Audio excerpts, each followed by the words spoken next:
Regardez bien comment ce spécialiste du maquillage pour effets spéciaux transforme une femme de 28 ans en une vieille dame. Après avoir lissé ses cheveux avec un gel, il lui recouvre la tête d'une calotte de chauve qui tient en place avec de la colle à postiche.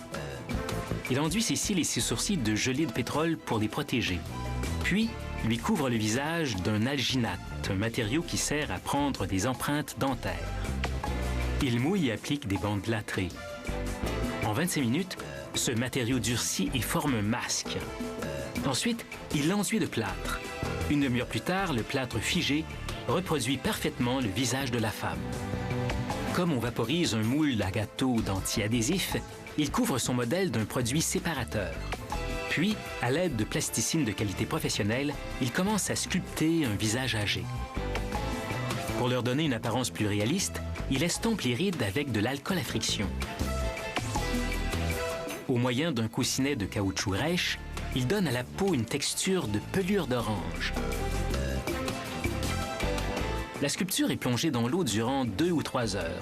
Cela permet d'activer le séparateur et de détacher la plasticine du plâtre. Ensuite, l'artiste doit délicatement sectionner sa sculpture. Le nombre de pièces varie selon la taille et la complexité du masque.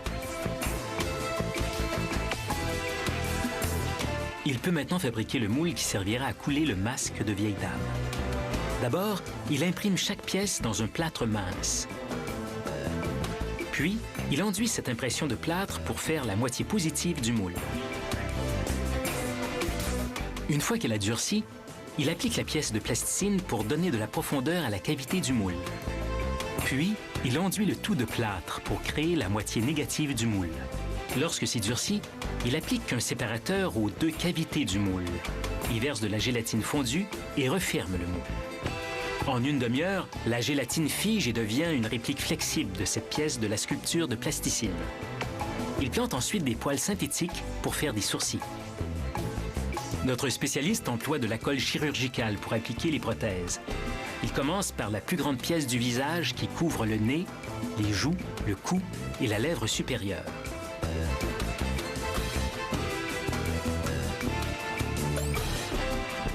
Il découpe le menton pour l'appliquer séparément. Il passe ensuite à la lèvre inférieure. Il élimine l'excédent. Puis, il colle les bords du menton à la pièce principale. Et maintenant, le front.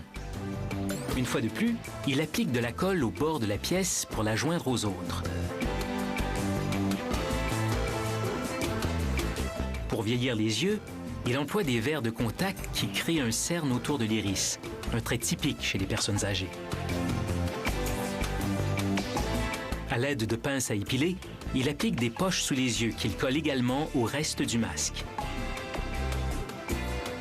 Et pour terminer, des paupières ridées. Une fois le masque assemblé, il est temps de voir au maquillage. Avec une brosse à dents, l'artiste pose des taches de couleur sur le masque, puis les étale avec les doigts. Cette technique accentue le réalisme du visage, car la peau plus âgée présente des variations de couleurs. Il se sert d'un pinceau très fin pour approfondir certaines rides, avec une couleur plus foncée.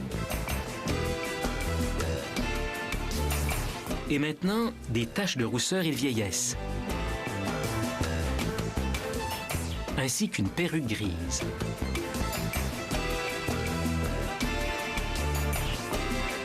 Pour terminer, une toute petite touche de couleur pour les lèvres, car celles-ci se décolorent au fil des ans. Tout ceci représente environ 1 mois de travail pour un artiste maquilleur. Et cette expertise vaut son pesant d'or. Une transformation complète comme celle-ci pour le théâtre ou le cinéma, par exemple, peut coûter jusqu'à 10 000 $.